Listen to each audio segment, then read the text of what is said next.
Well, hello again, Mr. Lowry, on this fine Tuesday evening. Well, I will tell you, the pollen is falling. There's a sheen on the water out there, and that only means one thing.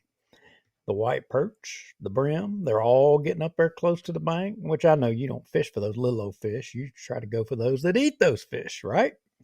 Exactly correct, and you are right about the pollen. It is everywhere.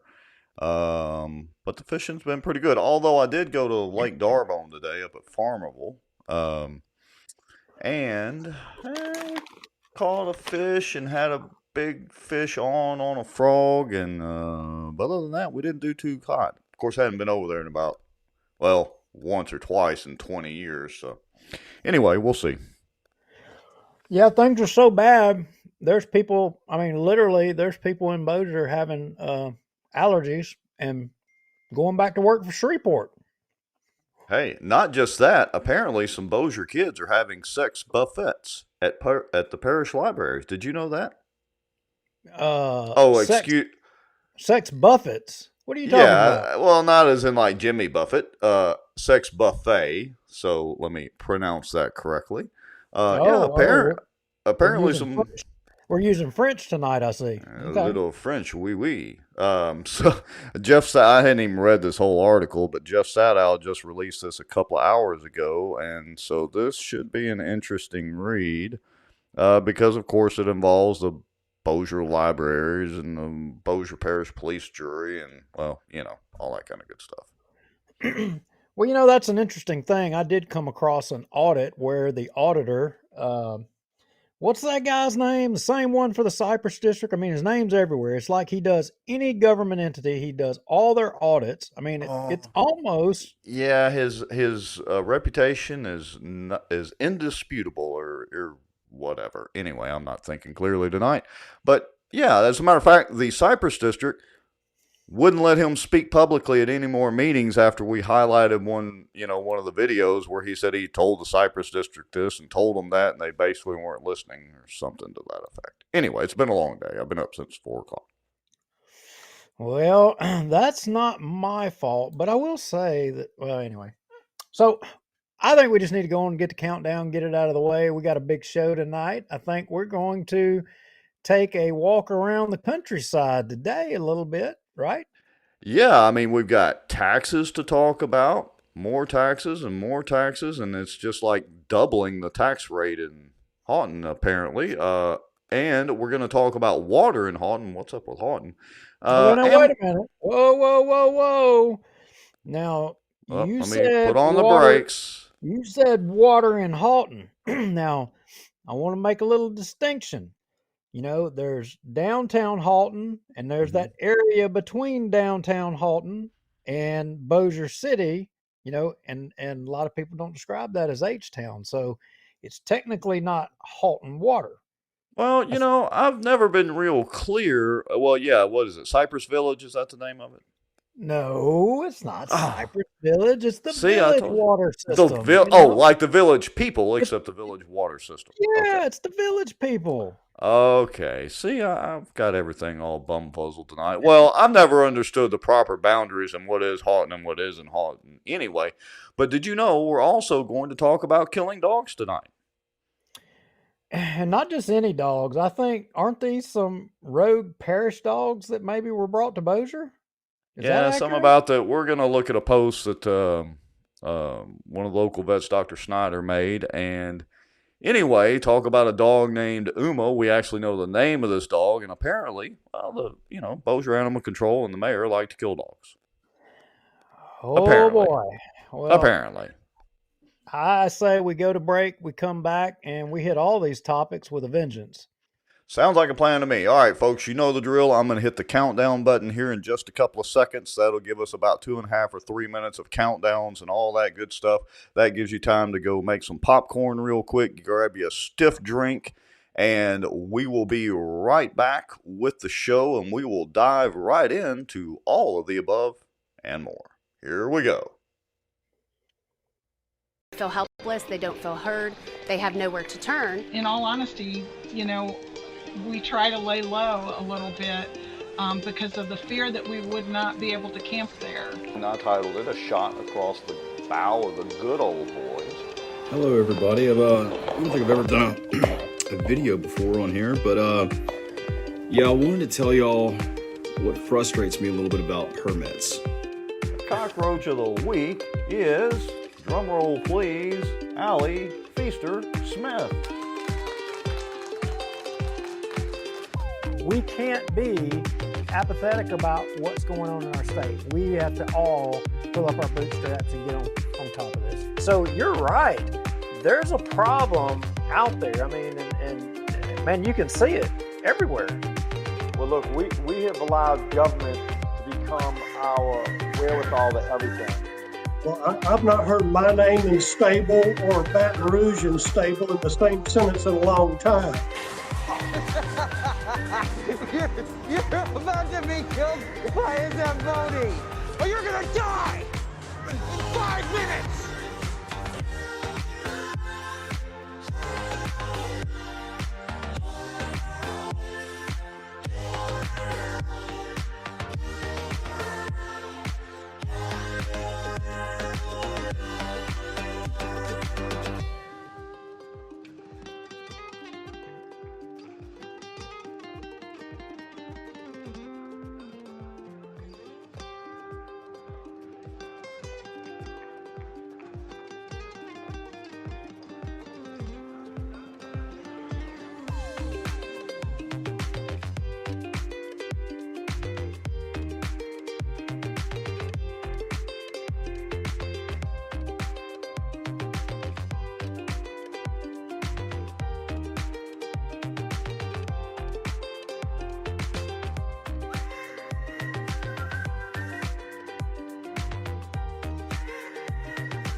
This Bossier Watch live broadcast is brought to you by David B. Womack for all your contracting and construction needs. The Outdoor News, fishing and outdoors for our area. Acadiana Mortgage, over 23 years in the mortgage business. Pelican Training and Consulting is an IWTP customized training provider with over 25 years of success to show for it. Call them for a free consultation today.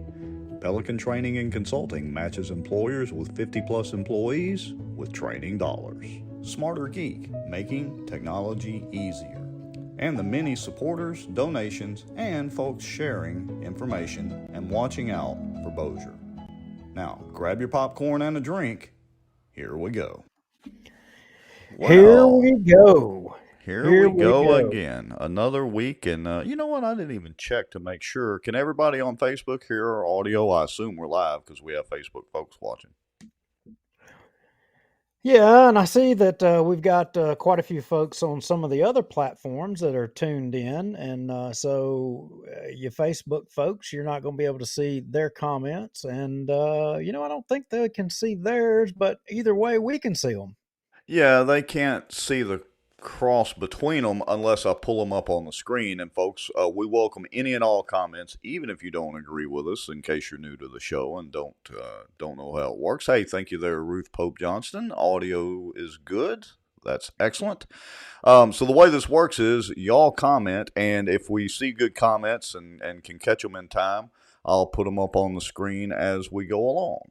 So that's the basics of how this show works. It's almost, Duke, no holds barred. Almost. Yeah, I would say that. I mean, we have had to do a little bit of censorship in the past, but censorship, that bad word, censorship. Have we ever really did any censorship? No, I don't think we have. I don't think so. I don't think we've even blocked anybody yet. Maybe, I think I did block a YouTube deal that was obviously a spammer, but I mean, legitimate comments and posts, no, I don't think we have. Thank you, Debbie Walker. She says she can hear us perfectly. My mom is out there watching, and she gave us a thumbs up. So glad to have all of y'all watching.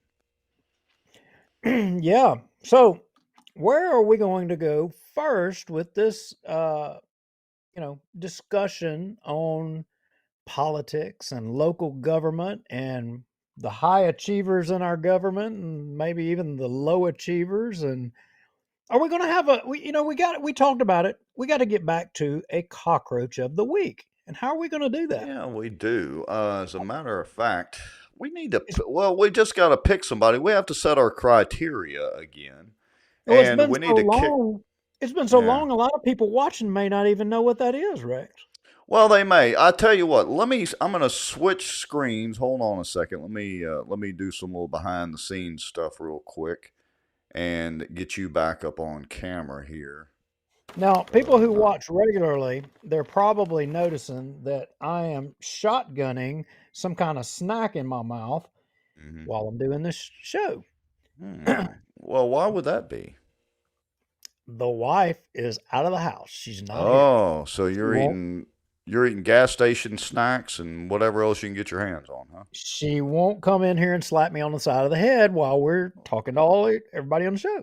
Well, hey, that's a good thing. So I'm going to go ahead and put this up on the screen. This was apparently the last cockroach of the week we had way back when, and I still have this screen saved. So we just want to show everybody and let you know that the cockroach of the week, y'all be thinking about this. The cockroach of the week can be both in a positive, or it could be, I guess I should say either instead of both, either in a positive or in a negative light. So it could be somebody that does something really good that we all think is great, and we make them the cockroach out of the week. And if they do get it for a positive thing, we'll send them a coffee mug.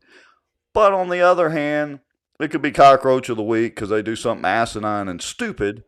And, Tommy signed the Bossier term limits deal. I got to give him credit where credit's due. But this deal about the killing of the dogs, I mean, it's just one thing after another. Now, wait a minute. On the killing of the dogs, I mean, do we want to jump off in the middle of the killing of the dogs right out of the gate? Because now you had some dialogue. I didn't get to see it, but there was apparently some Facebook social media exchanges pertaining to, is it Uma? Uma the Uma dog. the dog, Yeah. right. And, Dr. Snyder, as I understand, who's been a huge advocate, for, animals, he finally, I think he let it, if I understand, I hadn't even seen it, but I think he let it rip on social media, didn't he?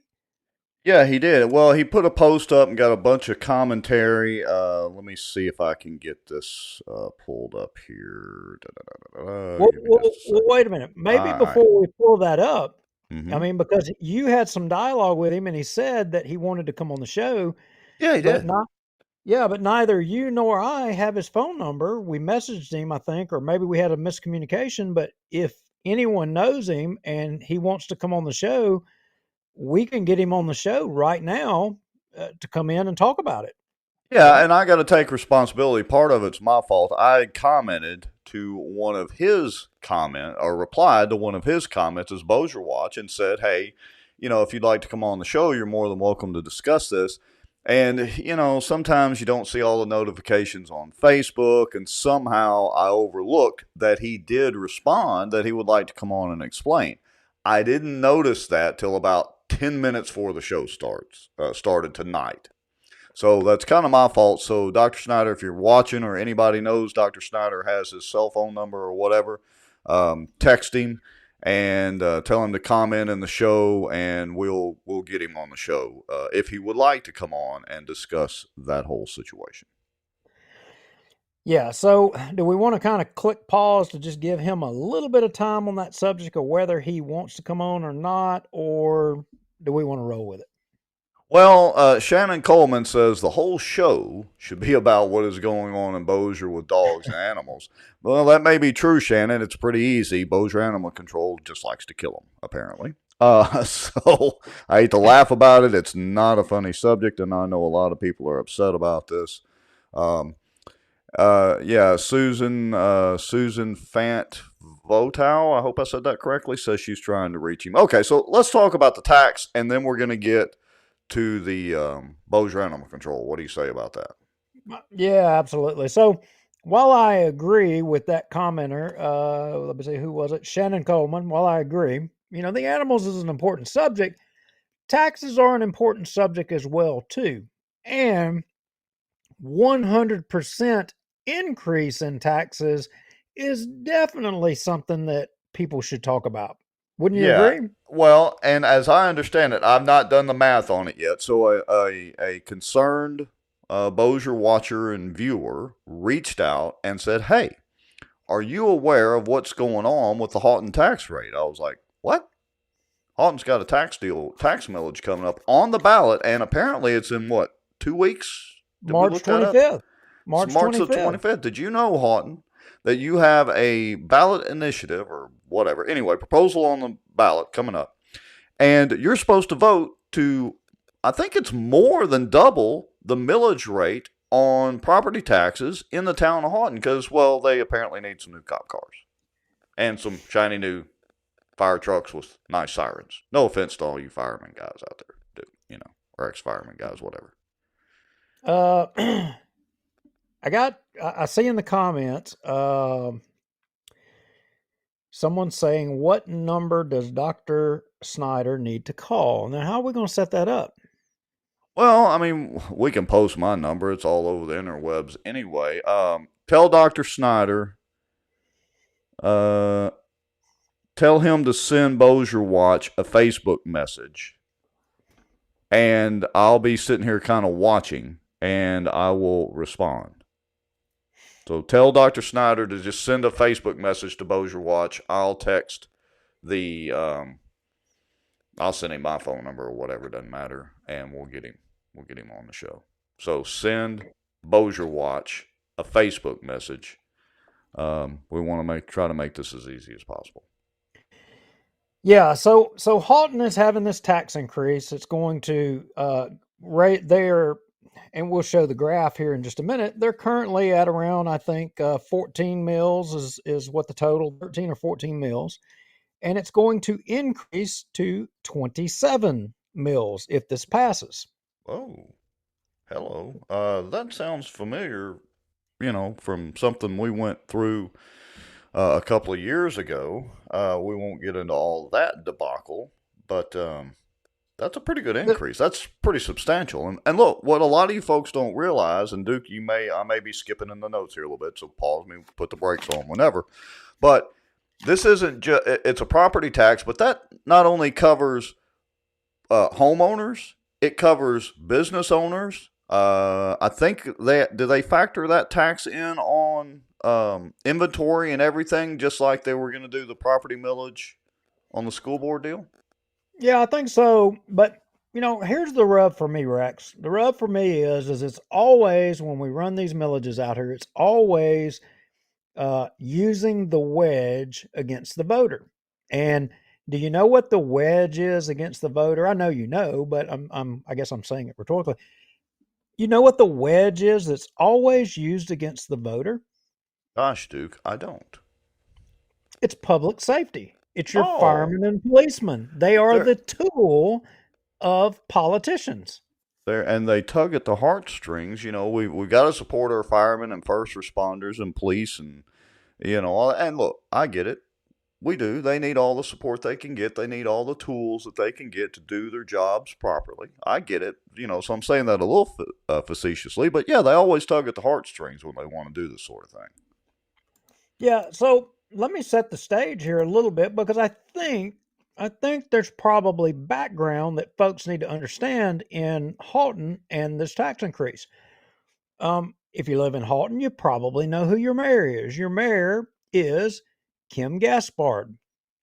Kim Gaspard is a former Bossier Parish school system employee. He was a coach, and I understand he identifies as a Republican. You also have a council that, as I understand it, is a majority Republican council. In fact, it may be they're all Republican. I mean, I didn't check it. I was told that it was, but I'm not 100% sure. So the concerned citizen that watches our show that checked in with you actually sent an image in of this picture right here, and here's how they were using it. Oh, Vote we yes must. for public safety. Well, I would like to know how many folks from the Haughton area that are watching tonight, how many of you have seen the sign, and how many of you support or think you support this millage, because it's going to be on the ballot March the 25th. This Louisiana Common Sense Fund, PAC, didn't you just mention that they were all Republicans on the I Haughton don't Council? I did, and it's Okay. interesting that you say that. So we got this picture sent in, and Rex, that's what we do. I went to research and so I go, okay, who is this Common Sense Fun Pack or whatever? Who the heck is this? So I went to doing a little research, and voila, there it is, the Common Sense Fund. And so started looking, and well, who are these people? It's obviously some pack out of Baton Rouge. Mm-hmm. And I went to looking at generally these packs, and you know this to be the case. Generally, these packs, they have an ideology. They're either limited government, big government. They're either leftist or conservative, or they're either Democrat or Republican. They kind of they have a niche that they fill. And Mm-hmm. I can tell you that my observation was that this pack generally supports Democrat, big government type stuff. Right. That's just where they fall. I'm not making a judgment either way, one way or the other, but that's where Mm-hmm. they fall. That's my observation. Mm-hmm. So the question becomes, who, if somebody engaged this pack to start promoting this tax increase, who possibly, you see there, the donation of $1,500, who was doing that? Who's wanting to raise taxes in Haughton Right. and get this done? Yeah. Whoever could that be? Let's see. Funds on hand. I'm just scanning through the PDF file here real quick. Standard stuff. Dr. Snyder. All right. I tell you what. Here. I know what. Hold on just a second, Duke. All right. Tell Dr. Snyder this number that's up on the screen, 318-995-4335. Tell him to text that number. And I will just regular text message, and I will send him back a link to come on to the show. Tell him he can come on via computer or through his iPhone or even an Android phone or through his computer if he has a mic and camera type setup or whatever. If not, we'll get him on. We'll just get him on by voice if we have to. Yeah. All right. So, we go to look this up, and it's Neil Irwin. And a lot of people may not realize who Neil Irwin is. Well, Neil Irwin is the city attorney for the town of Haughton, Rex. Oh, really? This is getting more interesting by the minute. There we go. Neil Irwin. Now, Neil Irwin also, and you may remember this, and some of our Bossier Watch viewers may remember this, a long time ago, we sent some public information requests to the city of Bossier. Mm-hmm. And those public information requests were denied by the city of Bossier.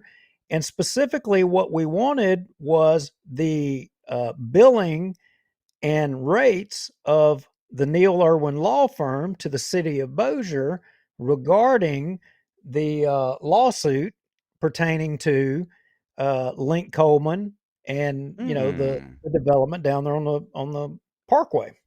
Yeah, that whole debacle. Yeah.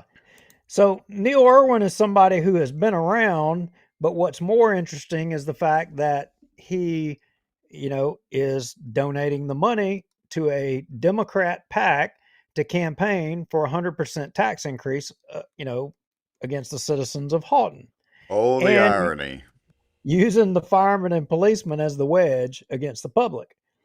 So, And I want to add in again and remind everybody by an all Republican town or city council or whatever they have there in the good town of Haughton.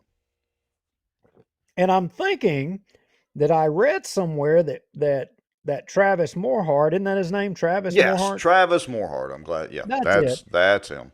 Beyond I think reproach. beyond reproach. I think maybe that guy is also the CPA guy out there for the town of Haughton, and all the Cypress District, Bossier City, the police jury, the port. I mean, the guys everywhere. It's like a niche of all these people that are like just embedded in this government thing, and it's the same names that keep popping up and popping up and popping up. So, I'm listening. I'm trying to text Dr. Snyder so while you're explaining. So. yeah, do that. So here's the thing. It, is the ask, wrong? It may be that, maybe this is an appropriate expenditure of taxpayer dollars. Maybe this is appropriate, Maybe so. because Yeah. their public safety is an important factor in local government. It's something that you need. It's arguably, the safety and defense of the citizens are the first priority of government in everything. Everything else comes after that. So what exactly is the ask? What are, they're putting on the ballot? What is it? Well, I'm told, by the contact that they're wanting to buy a $750,000 brand new fire truck. I'm told the city has 10 full-time firefighters and 10 part-time firefighters. Mm-hmm. I'm told that they just this year already, they've bought 4 brand new patrol cars, and they already have a total of 15 cars and 2 motorcycles. Wait, whoa. 15 cars in Haughton? 15 cars, yes.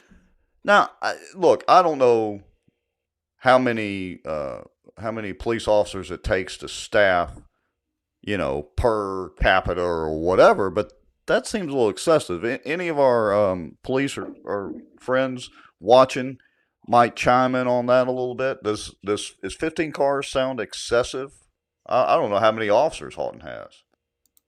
Well, that is a great question. I mean, and you got to say it's relative to the size of the city, the amount of crime, and all that. And then at the end of the day, what exactly is the citizens or the public? I mean, do they want a cop on every single street? Yeah, I guess we would all like that, to have a cop 24 hours a day sitting on every corner of our street. But can we all afford that? Can the citizens of Haughton afford that? I don't know. Sure, they can, Duke. So again, cut one. What Okay, exactly is the ask? Yeah, so give me a second. Let me switch over screens. Let's see. Let's get rid of that thing and let's pull this in and, well, let's see what it is. So I'll read it real quick for those of you watching or those of you listening to the podcast version or, just listening along with your phone. Anyway, says this is the town of Haughton proposition millage.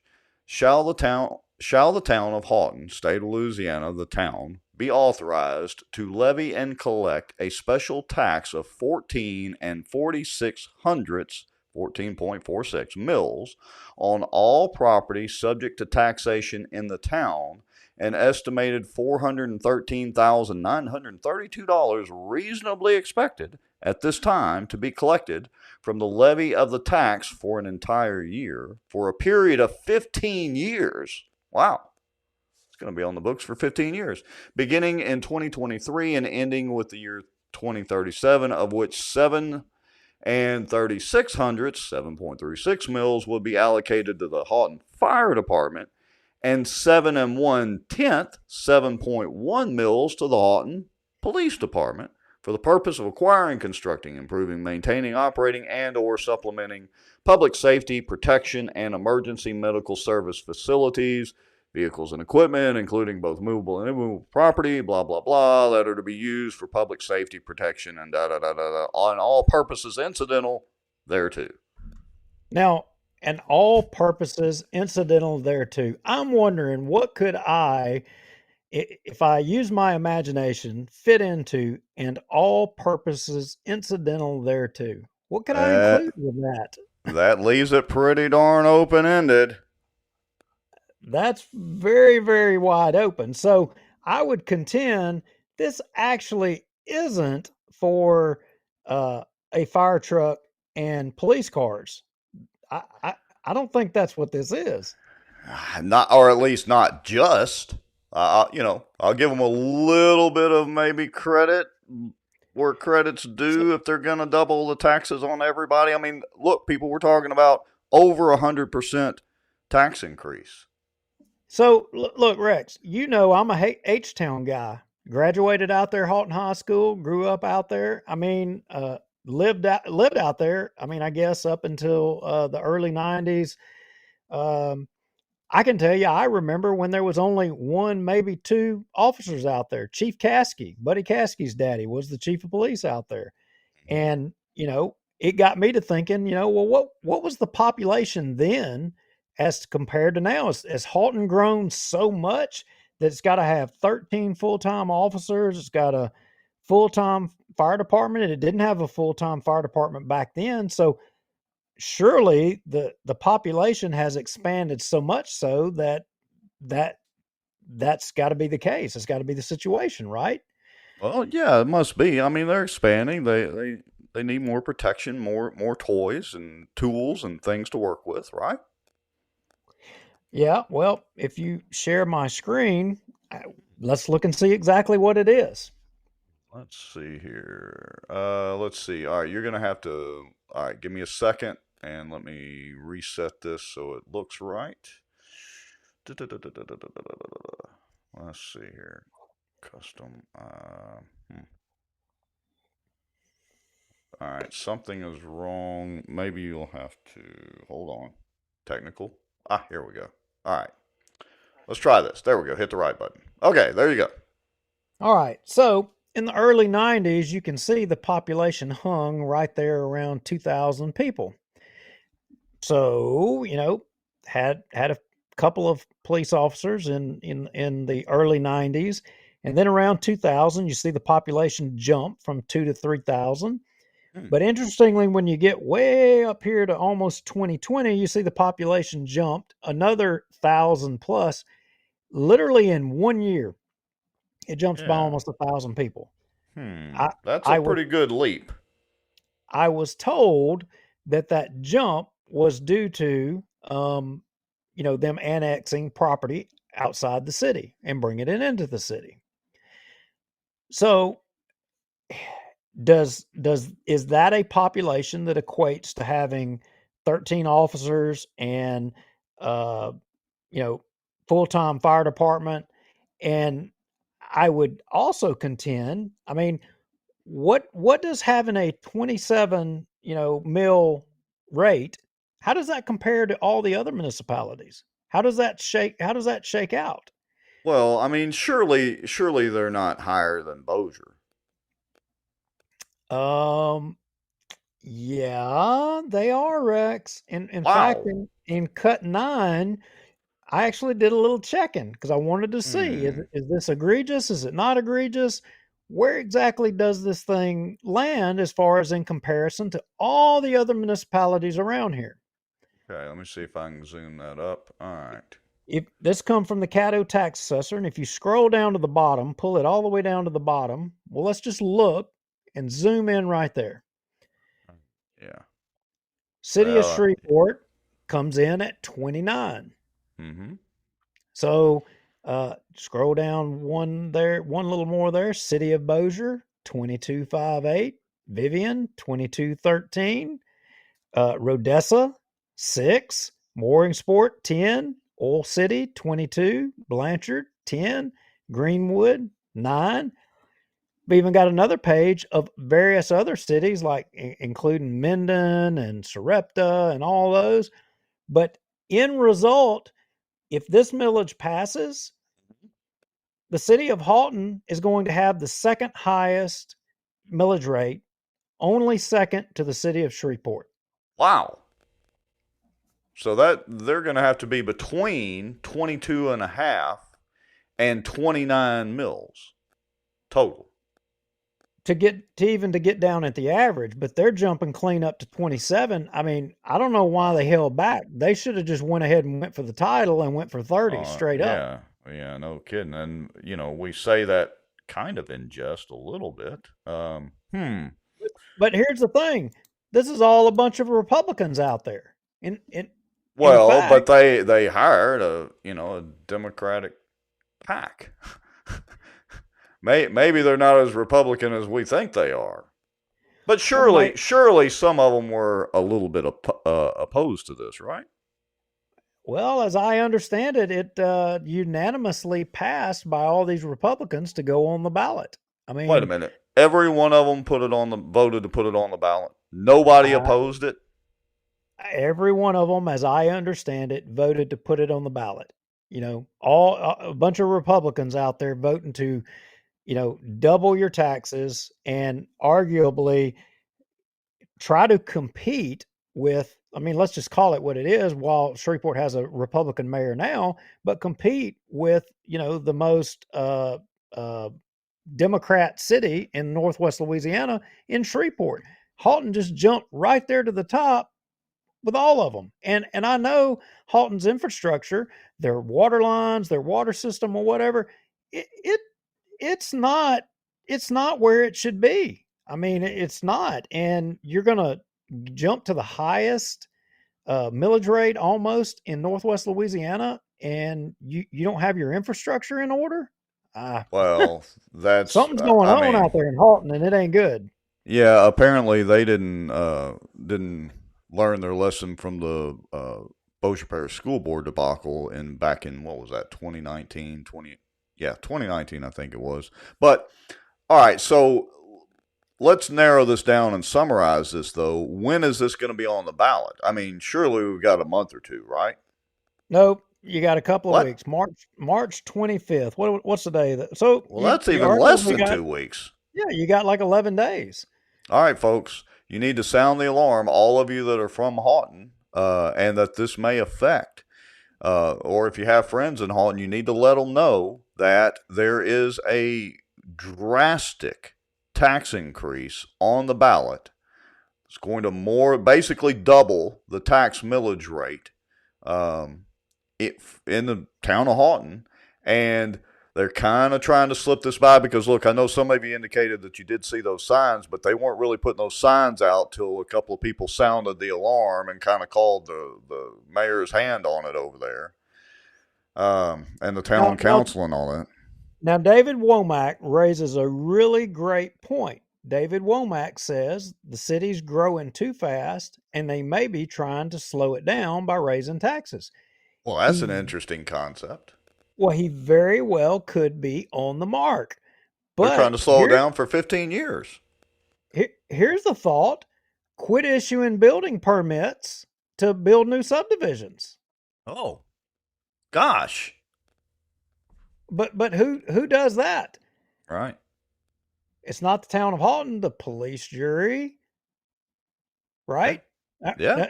Ain't they got their hands all in that, and the MPC and all them people? Ain't they the ones that do all that? Of course. And let me stop you for a second because we got a good comment. So Carrie Yates Waldron says we'll put a stop to new construction of homes, not just of homes, businesses. Remember, businesses typically pay more of the property taxes in most areas than residential because they're getting taxed on everything. And oh, by the way, inventory and all. And oh, by the way, when you do this, what about all the older folks that are retired on a fixed income? You're basically just putting the screws to them because some of them, they can't afford this tax increase. Yeah. Are you trying to force them out? Is that what you're trying to do? Trying to force Granny Smith and her walker out on the streets. What they're trying to do in Haughton right now. Trying to force Granny out. I mean, there's So what can let's wrap this up. So what can everybody do about this tax? What can the average person watching do to help affect this?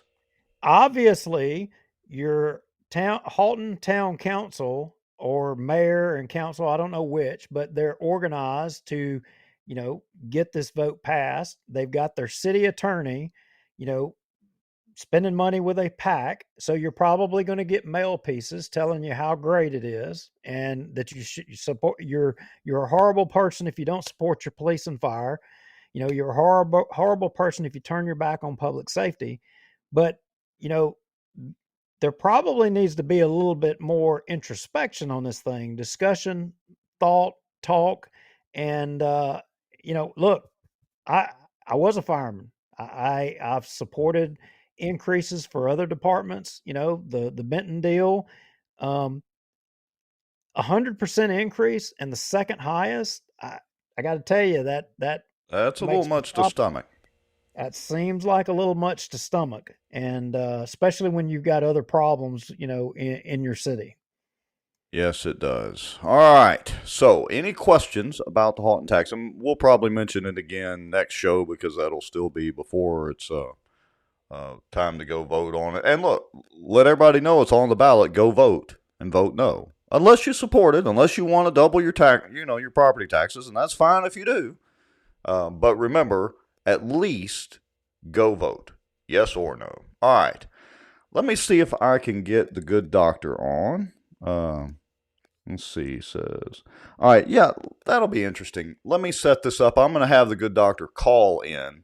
So let me send him a text message. Tell him about ready. Let me get everything set up on my end. So, Duke, if you want to kind of ramble on for a minute, that's fine too. Yeah, so I see a lot of folks in the comments texting and messaging different folks to tune into the show and watch. And hey, you know, wanted to remind a lot of you that if you can't watch it live, I mean, you can go and watch it on YouTube later. I mean, of course, Facebook as well too, and you know, comment at that time. It will post the comments up at the time, you know, where everybody else's comments are populating in there as well too. And of course, we're actually broadcasting via podcast. So if you're going on a trip, you want to just plug it in and listen to it in your radio and hear what we were saying, and or throw a rock at us and say, "You idiots, you don't know what you're talking about. Your information is wrong." Well, we appreciate those comments as well too. Yeah, And we do. something that we haven't promoted in a while, and we need to get back to promoting, is uh, proton mail. You know, Yes. a lot of folks, you know, a lot of things that we learn and we kind of go after and start researching and trying to get to the bottom of are via anonymous tips. You know, people know things. A lot of people are fearful about going public. They don't want to say something publicly, but you know, there's a way you know something and pass that information on. And you can create a Proton mail account. And Rex, technically, the government can't get in it, right? That is correct. As long as, yeah, they can't get in unless you use a weak password when you create it. So make sure you don't put any identifying information in it. Use a strong password because not even the Proton Mail people can read that. It's fully encrypted end to end. So that's very important. Now, I just sent the good doctor our call-in phone number. Let me make sure I sent him the right number. Yeah, Yeah, that would be helpful. And Yeah, I'm so gonna make like sure we can do that. when people send us Proton mail stuff, we don't even know, you know, who it is unless they Right. identify themselves. I mean, we've got no clue.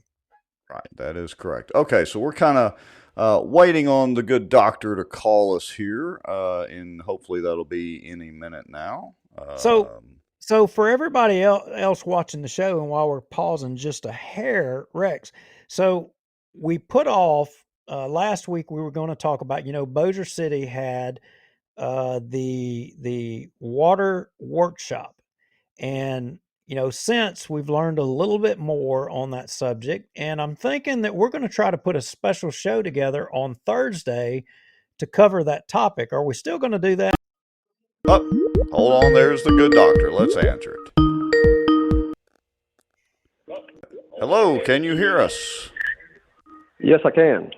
All right, let me get everything kind of set on this end. Let's make sure the audio sounds good. Everybody watching, can y'all make sure and let us know, does the audio sound good when Dr. Snyder says hello to everybody? Hello, everybody. Hello, Dr. Snyder. Duke Lowry here. How are you, my friend? I'm doing well. How are you tonight? Great, great, great. Glad you could make it on the show. I got to tell you, a hat tip to you. You have been, stepping up when a lot of people don't step up. You have been step up, and I personally appreciate it. And I know a lot of the folks watching the show right now. I mean, we're clicking along about 70 to 80 live viewers across a couple of different platforms. So just thank you. Oh, you're welcome. All right, so I'm gonna see if I can pull up this post, but why don't you that you made about Uma the dog? But Dr. Snyder, why don't you kind of set this up for us? You know, what happened with Uma the dog? What how did you come across this dog? How did you get introduced to her? Well, it's kind of funny how it started out, and I can't really explain why it happened the way it did with me, talking to animal control here the last several months, and to our city leaders trying to get some information and initiate some change with the stray dog policy. And I was pretty much had hit a lot of roadblocks and I was about to give up on that end of it, actually. And then on Wednesday, Bossier Animal Control brought Uma in to be euthanized. And so, which is not something that is uncommon whenever you have a sick animal or they don't currently have a euthanasia technician there because Sherry Wood, I think, was the one that was their technician, and she has been let go.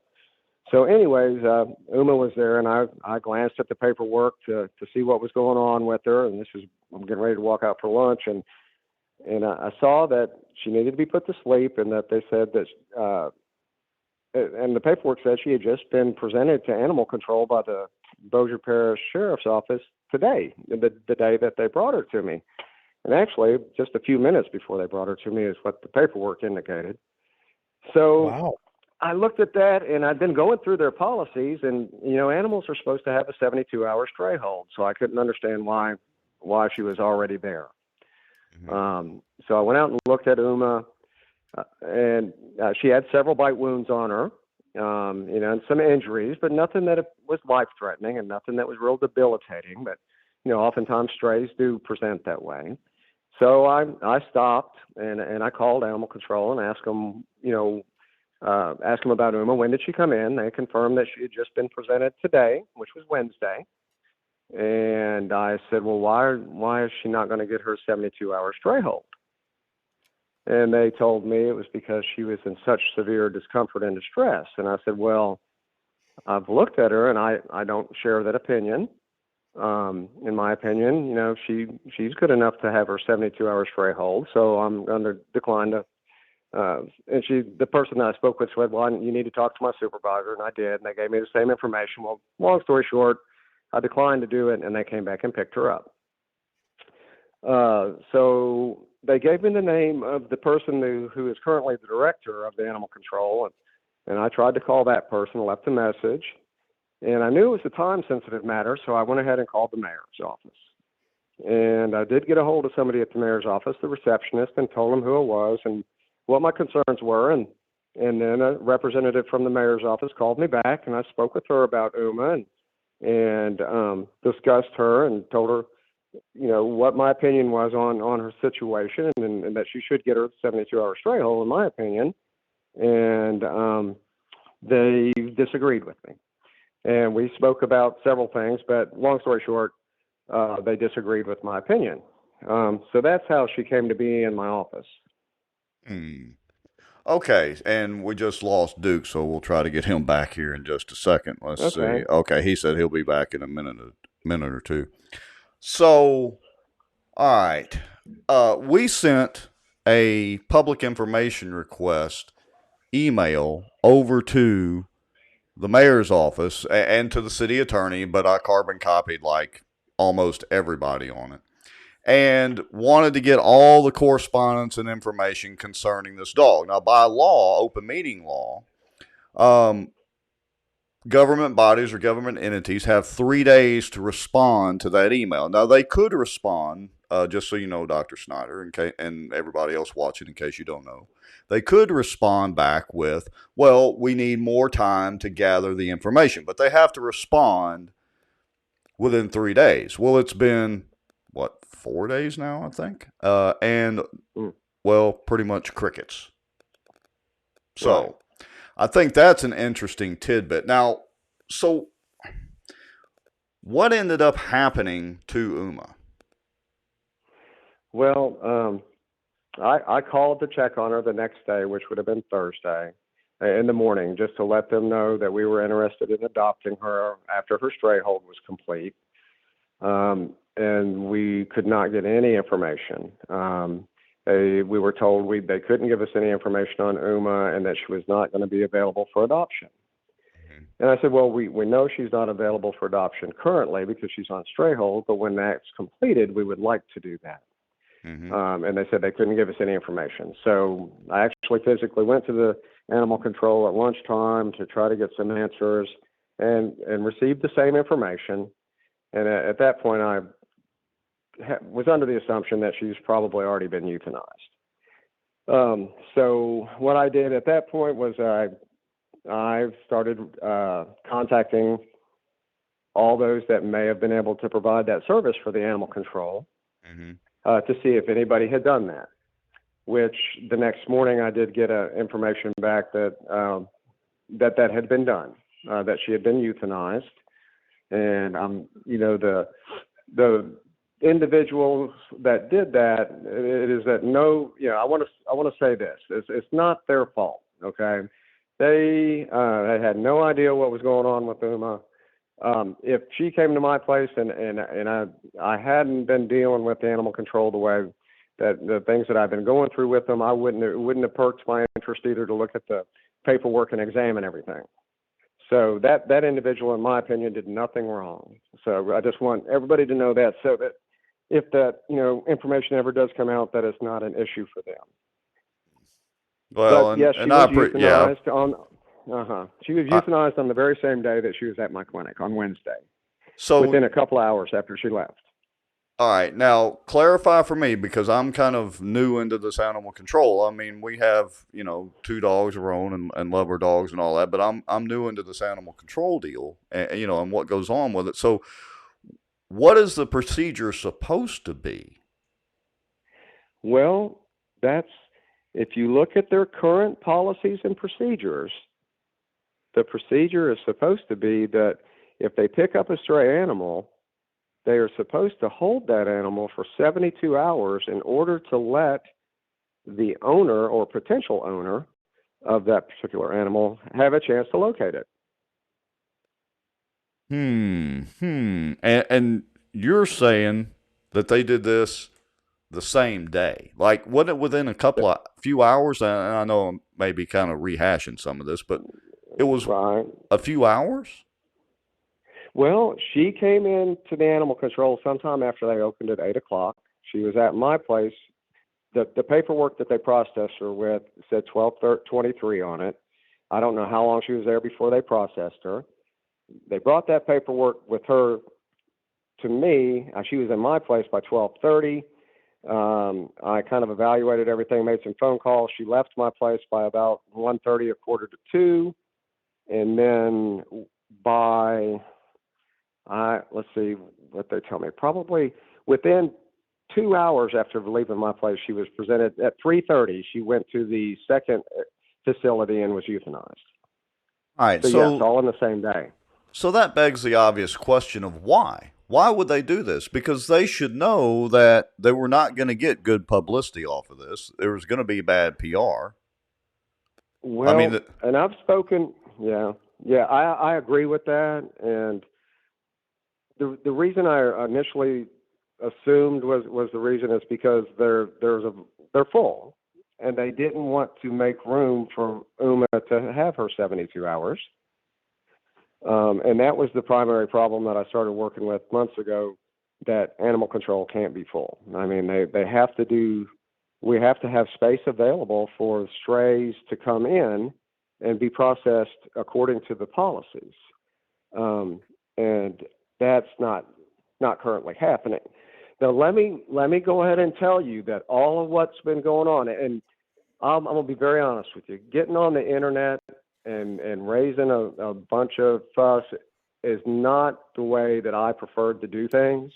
Right. I have been trying to work through the channels, and I have not been had made no headway. And so this being such a time-sensitive matter kind of pushed me into what I did over the last week. Yeah, and I want to say that you did not reach out to us. We reached out to you via comment, that if you wanted to come on the show and explain it, or explain the situation, you could. So I want to verify that for everybody watching also, that you didn't reach out to us and try to stir the pot. Right. So, but I did stir the pot. I mean, I stirred the pot with all of those posts, and I knew it would, but I felt like I had no choice with the responses or lack of responses that I had received from the city over the last several months. And this being such a time-sensitive matter, I thought if we had a chance to potentially to get Uma her 72 hours, it needed to happen now. And so that's why I put all that on the internet. So having said all of that, I will tell you that I have talked to more city officials in the last 2 days than I did in the last 6 months. Oh, good. And I think that there's going to be some progress made. And I'm going to be cautiously optimistic, but I really feel like that maybe some change is going to happen. And the director of animal control has been let go, and apparently maybe that was a big source of some of the issues. I don't know all the ins and outs of it, but I have talked to a councilman, I have talked to a representative from the mayor's office, and I've talked to a police juror. And I'm not going to name any names, but they're all working on different aspects to what's going on, and I think we're going to see some progress. Well, I'm sharing, I don't know if you're watching the screen right now or not on the phone call, but I'm sharing a comment by Bossier City Councilman Chris Smith, who we're generally a pretty good fan of. And his response to one of the comments was, I feel pretty confident when Dr. Snyder mentions 2 city councilmen as post, I am one of the 2 he's referring to. Him and I have spoken several times over the last few months about all the issues. I've brought these issues to the mayor. I personally don't think it's important to him, but I'm working on it as hard as I can. I also want to let our viewers know that when I emailed the public information request to the city, I also carbon copied our city councilmen, most of them anyway, including Brian Hammonds. Brian Hammonds responded back in the email chain, said, could we please get the public information requests done for the people or groups that are requesting them? I'm getting calls every day from different people that put in public information requests, and they get no response back from City Hall. Now, that was sent to the city attorney, it was sent to the mayor's office, it was sent to, former public information officer, now Aaron Buchanan, as well as some others. And then just so you know, I sent, as Bossier Watch, a response back to the mayor's office today, because now we're on the 4th day, and they've got, like I said, 3 days legally to send some kind of response, and they've not done it yet. Hopefully, you'll be able to get some progress made. Right, and it sounds like to me that there will be. I think watch the next city council meeting. I've been told that there's going to be some ordinances introduced that are relating to the animal issues, and I think Mr. Councilman Smith has written one, and I'll let y'all investigate that. He gave me some information about it, but I'm sure I can't do it justice. But they are working on some of those things, which is definitely a step in the right direction. All right, so let me ask you, and Duke, feel free to chime in. Well, I do have one question. So going back to Uma, I mean, and putting that to sleep, they brought it to you and you didn't do it, and I'm assuming that they brought it to you because you legally can do it. Was Uma put to sleep illegally? There's differences of if Uma was at a point where we felt like, say for instance, let me give you a different scenario, a different dog. All right, we got a dog that comes into animal control, has been run over by a car. It's got a broken back. It's got injuries that are so severe, and it's in such discomfort that we need to euthanize it for humane reasons. Okay. Right. And that would be a cut and dry situation. That dog right there, there's no question it needs to be euthanized. If they would have brought a dog like that to me, I would have put it to sleep. Okay. To end its pain and suffering. That's what I would have done. In my opinion, Uma didn't fit that situation. Okay. Since I've spoken with these representatives, there's been others, veterinarians, that I've been told that had a different opinion on Uma than I did. I'm not sure they actually had hands on Uma, but they had a different opinion. There was a veterinary technician that had a different opinion. So that legally, whether she was put to sleep, I can't answer that. Do I feel like she had to be put to sleep before her 72 hours? I certainly do not. Do others maybe have a different opinion than me? Apparently they do. So I can't argue that, okay? But I've expressed to this individual that if it was somebody's personal dog, then the storm that's going on right now would be minimal compared to what would have actually happened. And that's what I'm trying to initiate change for, is to make sure that we don't just routinely do this. I mean, I don't feel like she needed to be put to sleep. Maybe others did.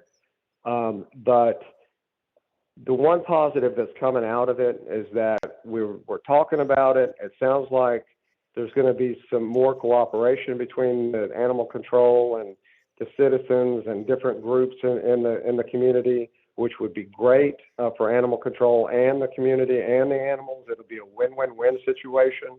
So if that happens, at least it wasn't all for naught. Oh, Susan Fant Votal, and again, I hope I'm pronouncing that correctly, had a comment. She says they get $72.50 per dog brought in. In your opinion, and if you don't want to give your opinion, that's fine too. Just let me know. But in your opinion, is this about money? I mean, or is it just about lack of space or lack of resources? In my opinion, it's probably not about money. At least not Uma's case. My opinion, what happened with Uma is that they saw this dog come in and they didn't have space for her because they would have had to move one of the other dogs that has been there for an extended period out. And so what animal control had gotten into is that they're not getting enough adopted out to make space. And they've got animals that have been there years. Okay. And all these issues are coming to light now, or at least I've been told they're coming to light to the people that need to know about those, and they're being addressed. And I know I've been told that before, but I just am cautiously optimistic that actually we're moving in the right direction. Well, we're accused of sometimes only bringing negative things to light about Bossier, but, we're amateur journalists, and, well, that's what we do, is talk about this kind of stuff. Right. But I would hope that on a positive note, maybe you're correct that some positive things will happen, at least with animal control. Do you know what their policy or protocol is on the rotation of the dogs? So, because it just seems to me on its face that they should have, if they had just received Uma, she should have gotten into a time rotation. And I hate to say it, but a dog that had been there much longer and maybe over the 72-hour period should have, I hate to put it this way, but been rotated out. Exactly. And that's an unfortunate, it's a reality. You have to have space for the ones that come in.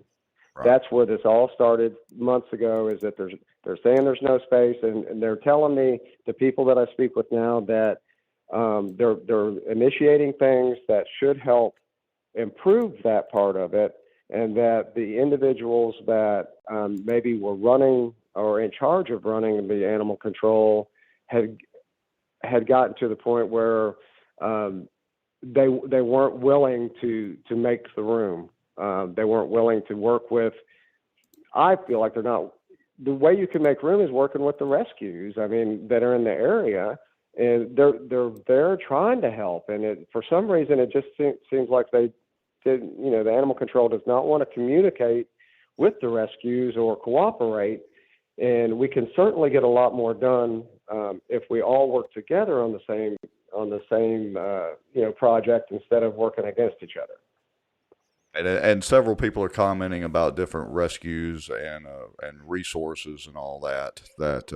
Hopefully, we hope our viewers help support those, and so the animal control can work with them and all that to try to find places or find homes for these dogs and cats or whatever.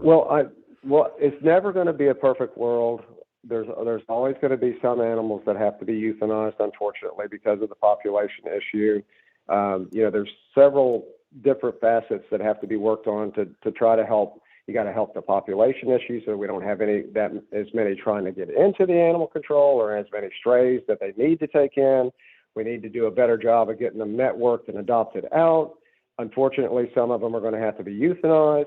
Unfortunately, some of them are going to come in so debilitated that they need to be euthanized quickly if they're in a state of suffering.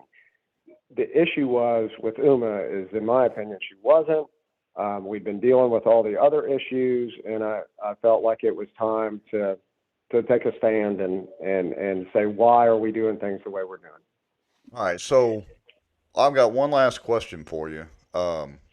And then I think Duke probably has another comment or question, but what can the average viewer or watcher watching the show do to help with the situation with the Bossier Animal Control? Can they contact their city councilman, contact the mayor? Do they need to donate to the Bossier Animal Control Fund? I mean, what in your opinion can they do to help out?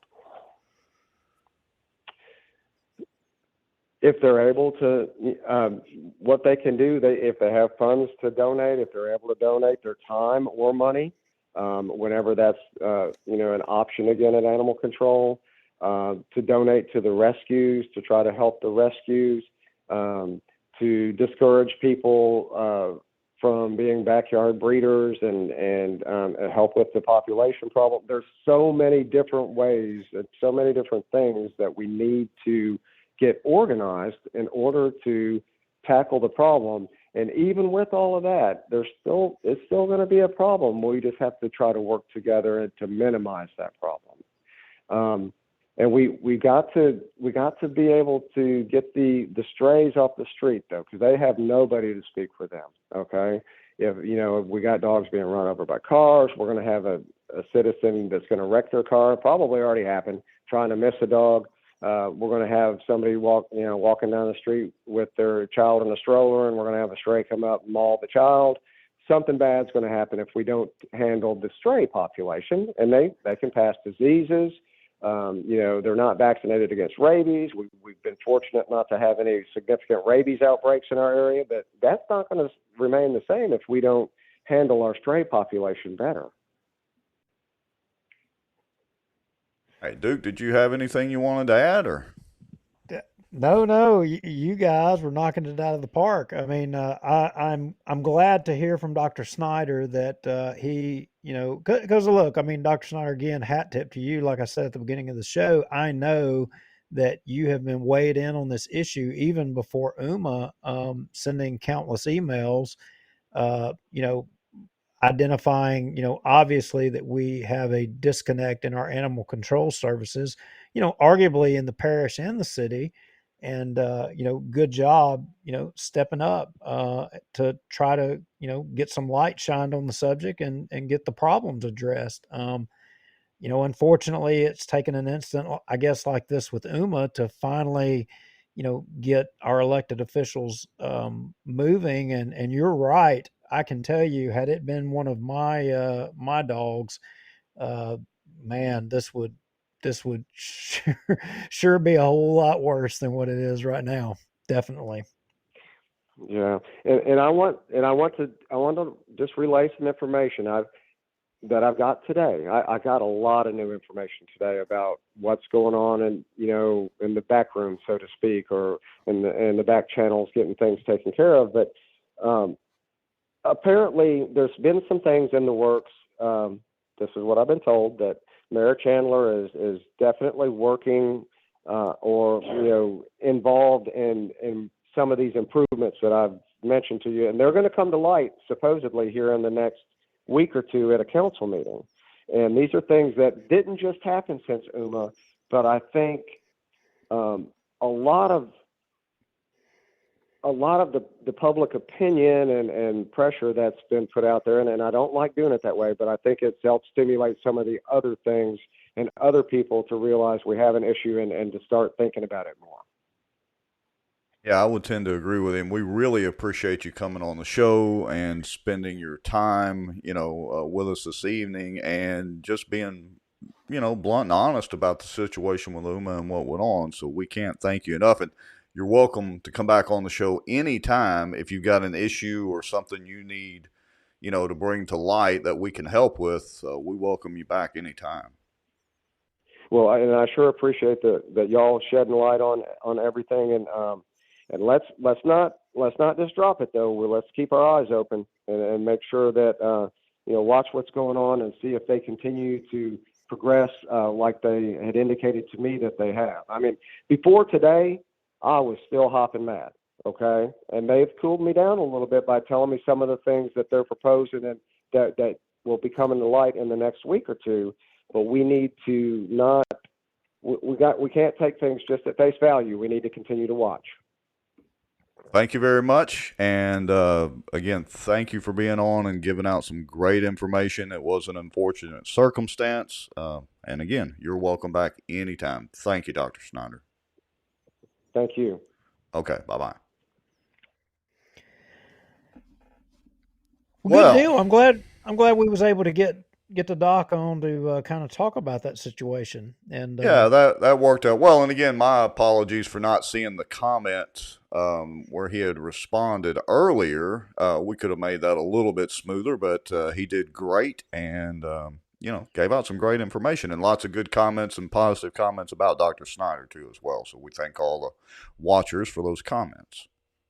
Well, and encouraging that, look, I take Bo to the office with me every day, and I let him out in the backyard at the office to go use the bathroom. If he was to run off, and, as it stands right now, good Lord, if Tommy Chandler got my dog over there and sent him to the, chopping block within a few hours, I don't know, man. I'm going to tell you, dude, it'd be bad. Might be time to go to the gravel. I may be going to Plain Dealing making bologna sandwiches up there. I mean, yeah, no kidding. Ooh. Well, I can't say that I blame you. And, look, in all fairness to Tommy, again, I'm trying to spin a little positive on Tommy since he signed the Bossier term limits deal. Oh, wait a minute. Was I being insensitive? Well, no, not really. You were just stating what would happen. And apparently... No, I mean, should I have said ham sandwiches? Oh, well, instead of bologna. I don't know. What's politically correct these days? But I don't know. But wait, you interrupted me. I was trying to be sorry, positive. I'm sorry. I Go was ahead. trying to be positive towards Tommy one more time. So because he signed the Bossier term limits, and that's some common ground with us, hopefully he is putting forward and trying to work behind the scenes to get some things done to get Bossier Animal Control back under the reins that they need to be under, because it's obviously a problem. We get too many comments about Bossier Animal Control. I mean, too many, and not from the same people all the time.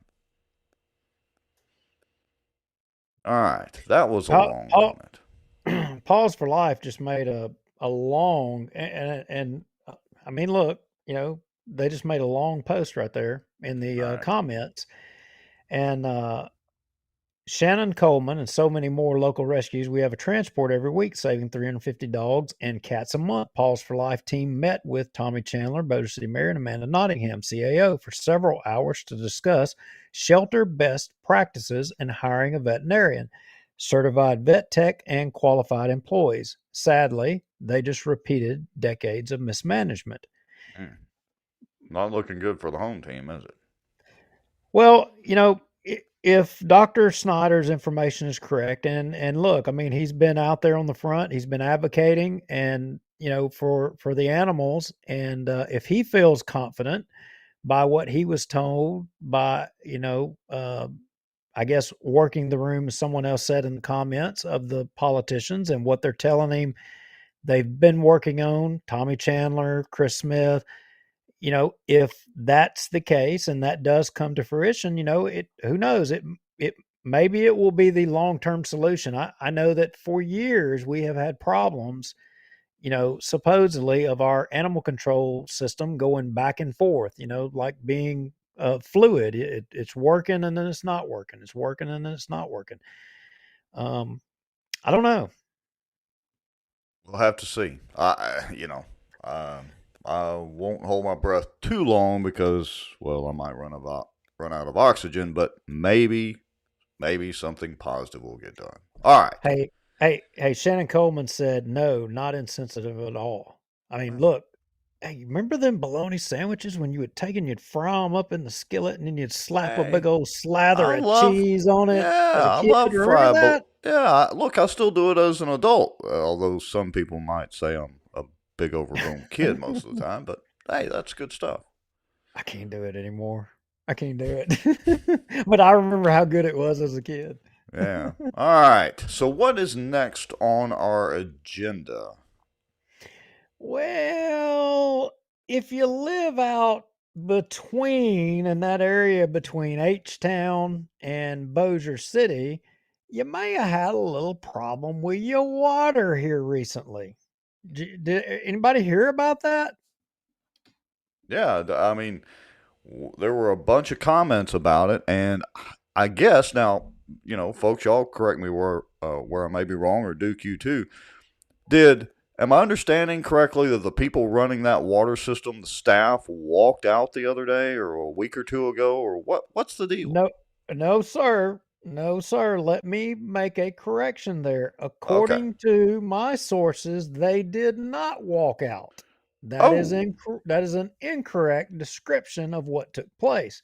really? And I'm going to also, there's a portion of this segment of what we're going to talk about with this water that kind of goes back to the animal control stuff. And you're going to be like, how in the heck can he connect the water outage, in the village water system and dealing with the police jury and animal control? But there is a connection there, and I'll when we get to that point, I'm gonna articulate that. Very So, interesting. a couple of shows ago, we had Jeff Sadow on, and we coined the name of that show. We called it Lawless. Remember Hmm. that? Yes. And he articulated how the police jury has been and gave examples, of how they have been lawless. And his article today talking about the library, he still, said that they were being lawless. Um, so since that show, Rex, the police jury, I hear rumor that they blocked a couple of people from their Facebook page and stuff. Blocked individuals? Yeah, that's what I heard. Or Huh. preventing them from Shame. commenting and all that. It Did do they you know just, do you know somebody? um, they probably blocked us. Well, I think that they did, but you told me that. See, you are tired. I can tell. You've been fishing too much. Yeah, You it's gotta been a long day. give the fish a But, break. yeah, But look, I wanted to let you know that they weren't just picking on you and I in Bossier Watch. really. They're If picking you on go everybody now? if you go to the police jury Facebook page, nobody can comment.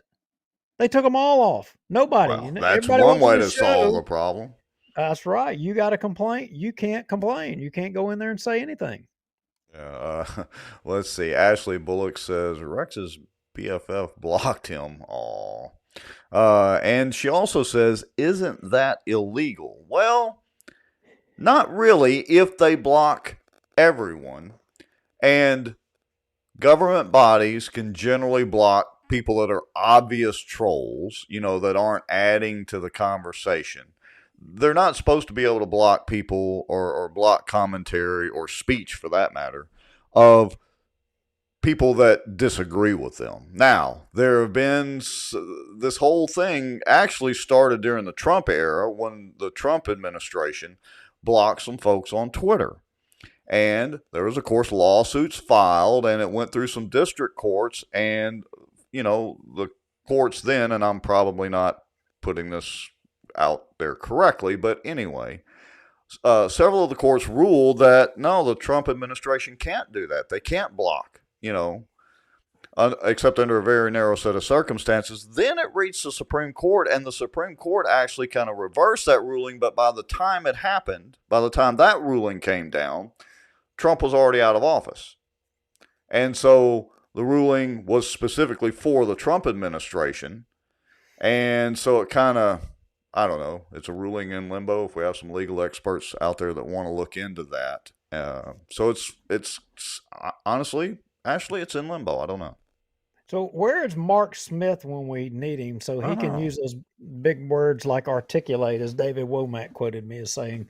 Yes. But so let's fast forward to the most recent police jury debacle. There you go, David Womack, using some of them Haughton words. Yeah. The village water system takeover. Oh, I'm sorry. I thought we were talking about the village people and getting water to the village people. I'm sorry. Yeah, that's obviously the way the police jury views everybody out there is the village people, but, the village water system takeover. So the parish has been on this hell-bent mission to take over any water and sewer that they can, feasibly get their hands on. Arguably because they're upside down in their, hostile takeover or plan to take over everything liquid and liquidy substance, I guess you could say. And they didn't charge enough money for what they've already done and, are arguably upside down. Mm-hmm. Well, before you can completely understand what all took place out here, you got to kind of understand the structure of the system out there. And, you've got a water system, lots of people that live out here in this area. And you've got members who are the people that consume the water. They pay their bill. You've got a board. All the members vote. They have this board that makes the managerial decisions. And then you've got all the employees, right? Mm-hmm. So the parish approaches the village water system and says, hey, we want to take over your water system.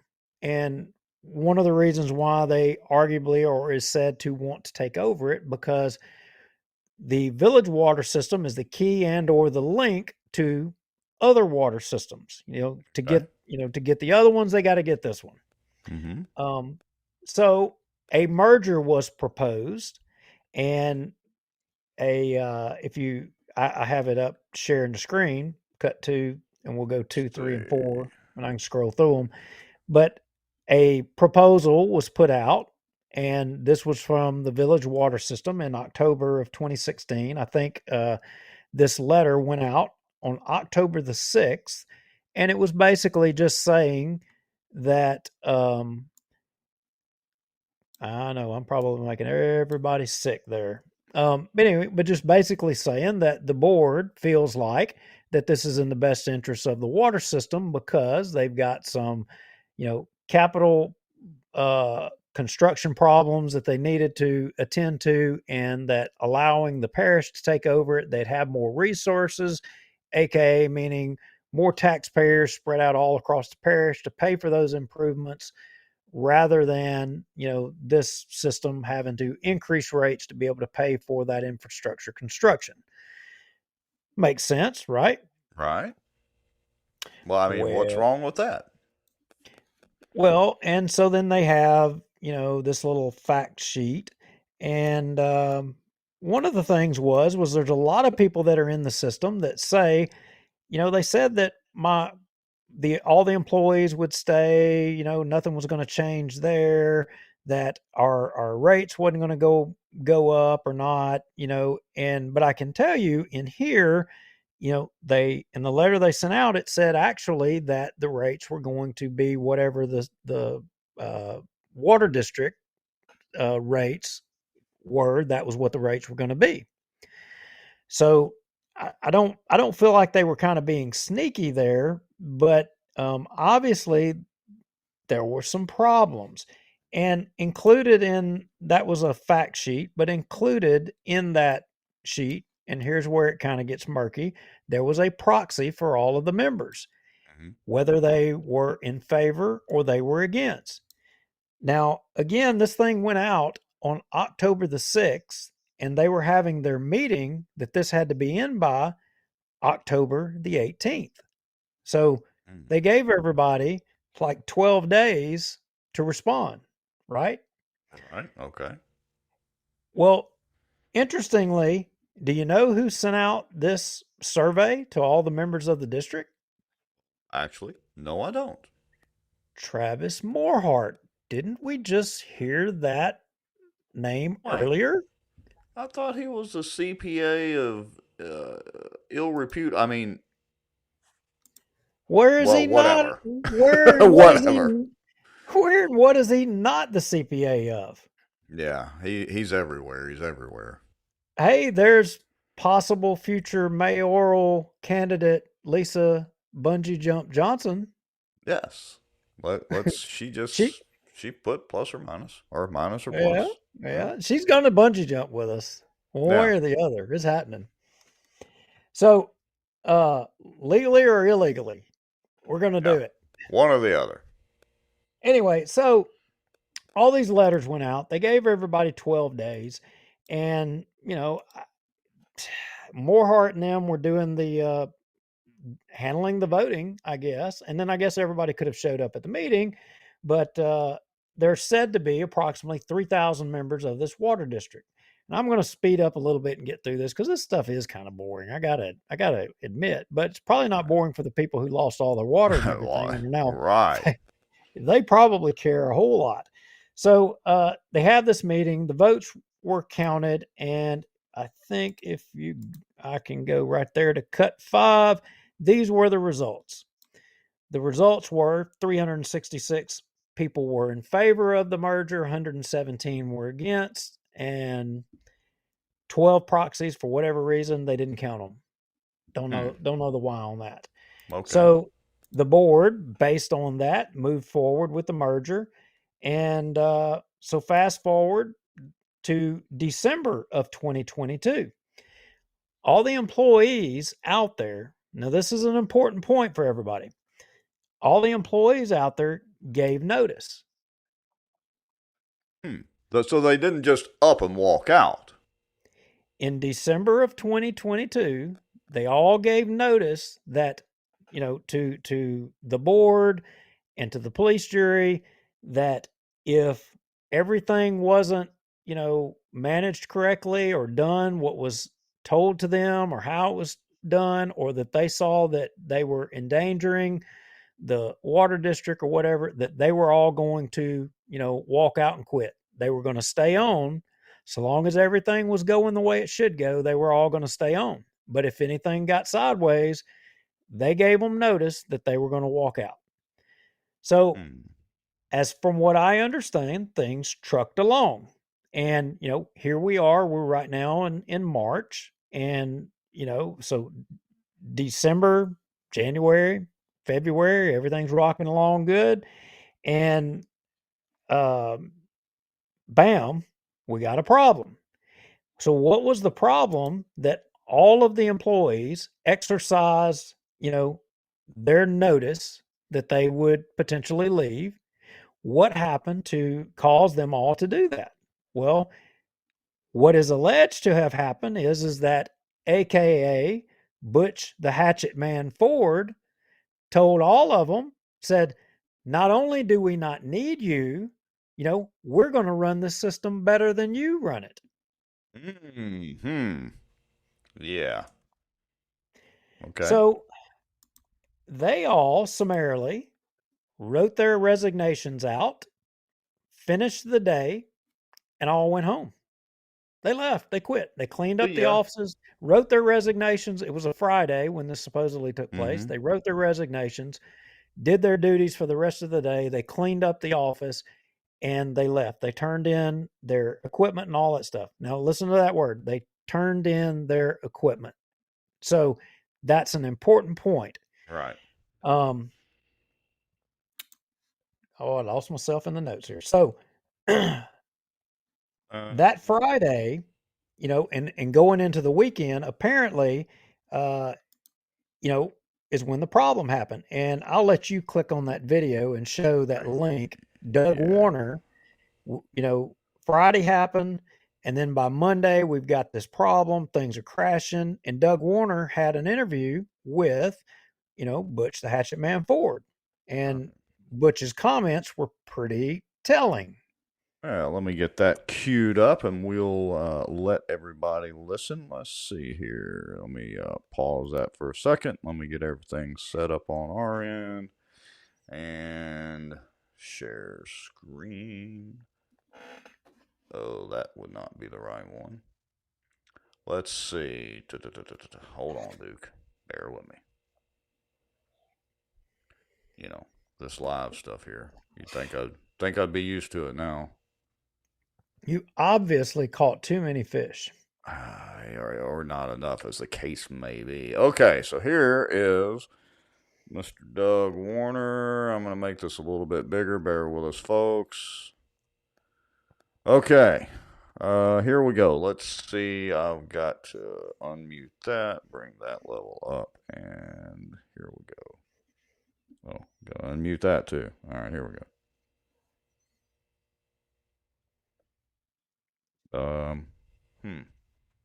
Why do we not No have audio?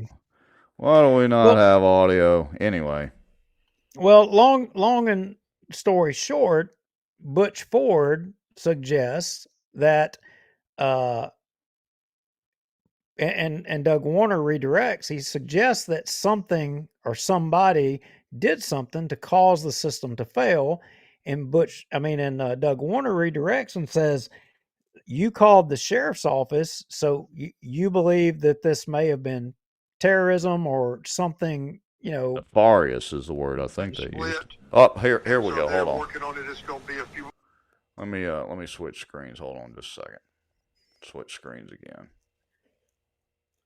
All right, here we go. So let's hear him actually say it.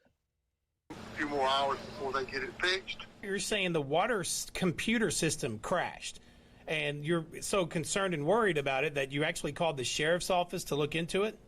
When I got to their office and looked at it, I immediately notified the sheriff's department that something had shut the system down. It's a computer program, and I've met with them, and we're getting them some more information so they can help us look into it. So you're concerned it could have been an intrusion from the outside? Yes, it could have been. I asked the guy if he'd ever seen this before, and he said no. So. Wow. Well, so he was basically suggesting that somebody did something to cause this thing to fail and did it intentionally. Is that the way you heard it, or did you hear it? Well, yeah, he just kind of threw it out there and suggested it. He always or couched his words very carefully there. Well, it could have been this. Well, it could have been Santa Claus too. Yeah, it could have been. It could have been the Easter Bunny also. I mean, it is. April. So, could have been somebody that had their homestead exemption in Caddo Parish and was, obviously employed by the parish against statute. Oh, I'm sorry, I'm deviating from. Yeah, you are. What we're talking about. Sorry about that. I mean, we weren't talking about lawlessness here. I mean, he's calling in the sheriff's office, so he's supporting law, law and order. But to date, he's neither retracted, or explained exactly what happened to the system and why the system failed. I mean, I've not seen a report. There may be one out there, and there may have been a release, but I've not seen any retraction or anything of that nature. Good point. In fairness, maybe, and Doug Warner does some great reporting, so this is no slight to Doug Warner. But maybe nobody's done a follow up to see what happened. That could also be the case, or maybe Butch just hasn't said. Well, I'm wondering, who is the guy that he said, and he had never seen this happen before, or never seen this before. Yeah. Which, I mean, surely, with the engineer and you're of a parish like Bossier, you've seen a water line break before. So it begs the question, what exactly did happen? Because I Right. think there's a lot of speculation out there, and to some extent, we may be speculating a little bit here. Um, Again, we got to take a step back and understand a little bit about the system itself and the structure of the system.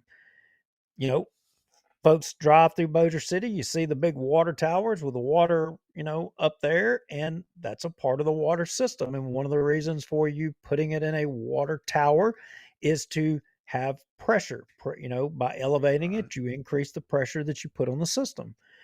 And, out there is no different. They had the village water system has tanks, but they have something else in there. They have wells out there. And they have a computer system, and Rex, this kind of gets into your neck of the woods, and Mm-hmm. they have a computer system called SCADA, SCADA. Okay. And this system has alarms. And those alarms, as users out there in the system, they come home on Friday and then Saturday, and they're either watering their lawn or they're taking a shower, they're washing clothes. And as use increases and consumption and they start pulling water out of the tanks, alarms will go off if it's getting low, or Mm-hmm. something of that nature, to the people that work the system. Hey, we're getting low on water. And that prompts an action that the employees, need to take. Well, all the employees were told on Friday, not only do we not need you, we're going to run this thing better than you. Mm. They Really? wrote their resignations, and they turned in all their equipment. Well, from what sources tell me, the equipment included cell phones, computers, the whole 9 yards.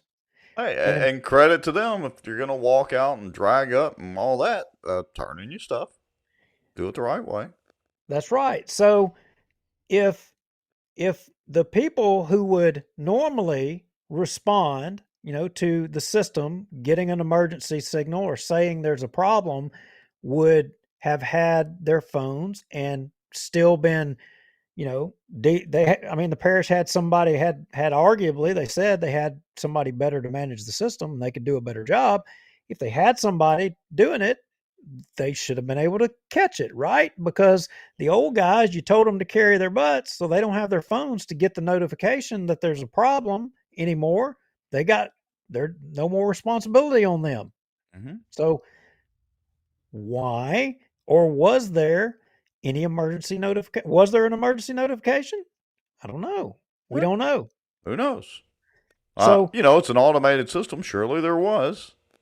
But probably was, but if it went to a cell phone that was sitting on somebody's desk in the office where they laid it down before they walked out, well, that text message does no good.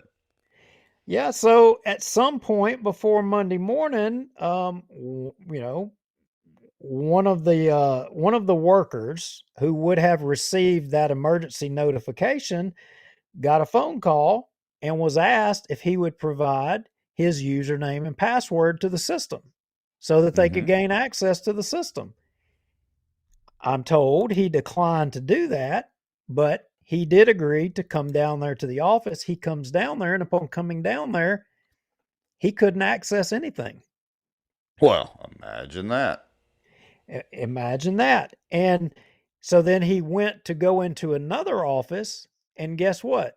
There is one of the board members and I'm told a parish IT person is sitting in the other office on the system. They're already in it. Wait a minute. Go back and say that slowly for the folks in the back. One of the board members and a parish IT person was in the other office already in the system. That's interesting. But that's not what he said said happened in the news report. Remember, he alluded to nefarious actions. It could have been the QAnon shaman guy. But Rex, it still begs the question: what broke the water line? I mean, I seen backhoes. There's no backhoes in the middle of the office. They're not having to dig out all the trash that the employees just piled up in there and left. That didn't happen. Maybe the computer malfunction got self-aware and decided to blow a water line. Well, now I will tell you, I had an engineering buddy that I asked about it, and he said, I said, what about water hammer? And he said, I don't really think that's the case. He said, is it possible? Yeah. So I got a theory, and here's my theory.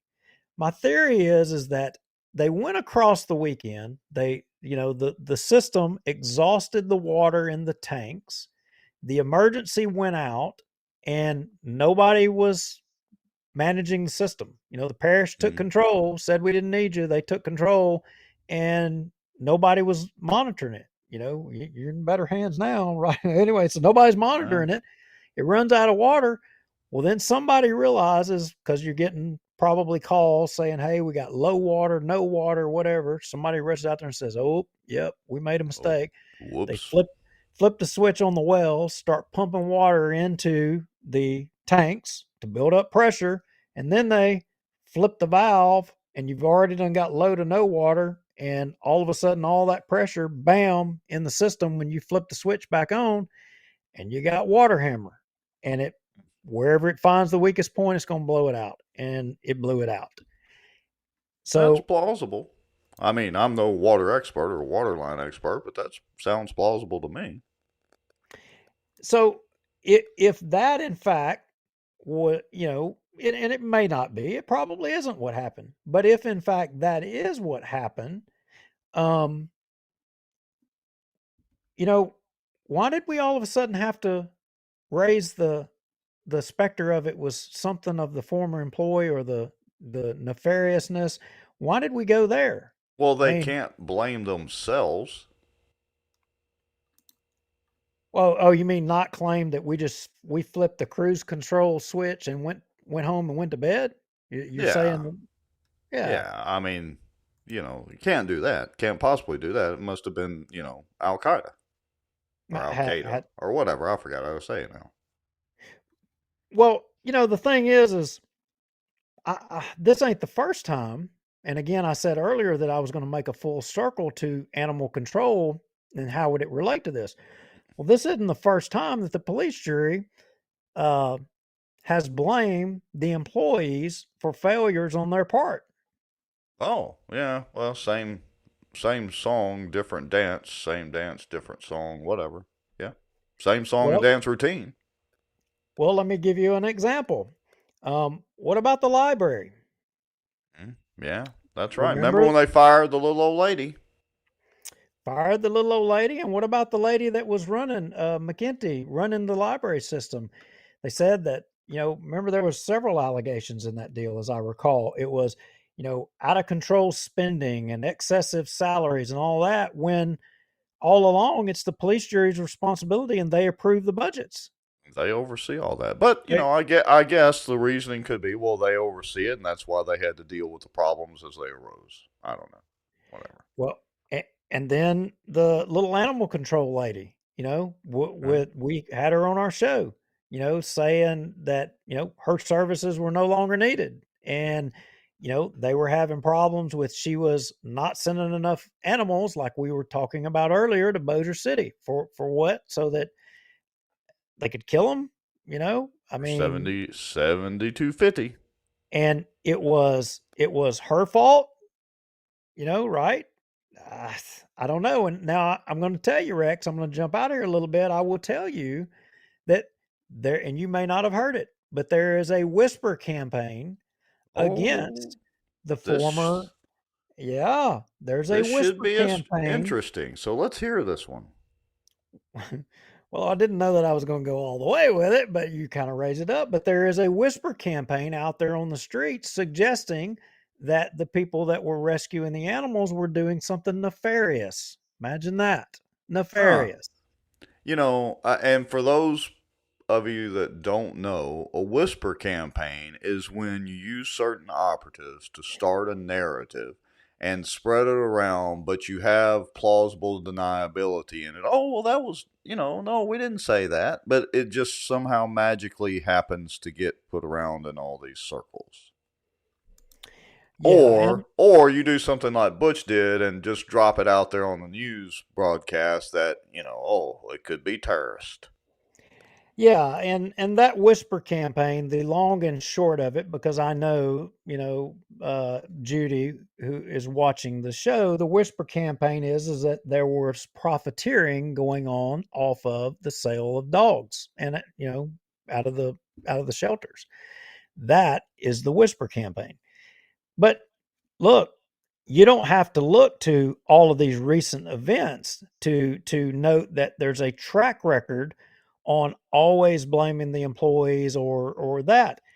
Let's go back in time a little bit. Let's go back to the Dukesy Scott and the East 80 Fire District. Remember, he was accused of all kinds of nefarious things and using district funds for himself and for his employees and things like that. That goes back all the way. I think it was either 2010 or 2011. Yeah, in fact, I've got a link in the. I got a link. It's the third hyperlink in the thing there. Let me scroll down. I'll see if I can find it. The one the KSLA story. Yeah. Okay, give me a second. I'll have that up. But overwhelmingly, the problem is anytime the police jury has something that may come back on them, their response is always to blame the employees. It's always, every single time, it's to blame somebody else for a mistake that they have caused or had a hand in. Yep, always. Can't blame themselves. All right, so I'm sharing the screen for those of you that are listening or whatever, not necessarily watching the screen. So this is a KSLA news article from back in, when is this? May of 2010? Oh, May of 2011, I'm sorry. May of 2011.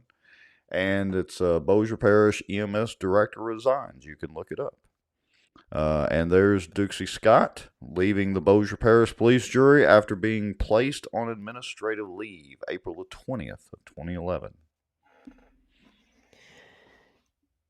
Yeah, so I think given the track record of all of this with the police jury and how they dealt with Judy Stewart, I mean, she posted a comment right now. She's saying, what about all the stuff of mine they gave to Bossier?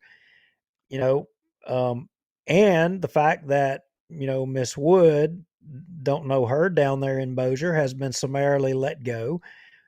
Why was she let go, and what was going on that she was let go? Obviously, we're going to need to find out the circumstances there.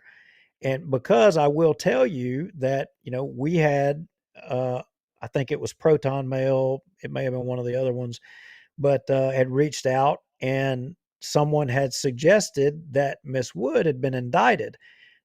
Don't know if that's true, don't know not, but there, that before we were notified that she was let go, somebody had suggested that.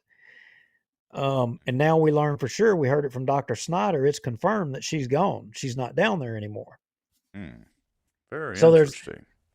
So there's obviously some things going on, but again, with the village water system thing, I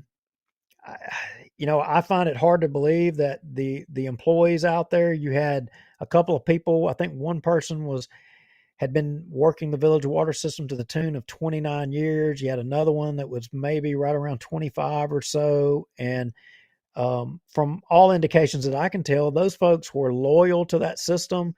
They took care of it as if it was their own. They tried to, and they did their best, only to be come in and told, not only are you not needed, we're going to do a better job than you did.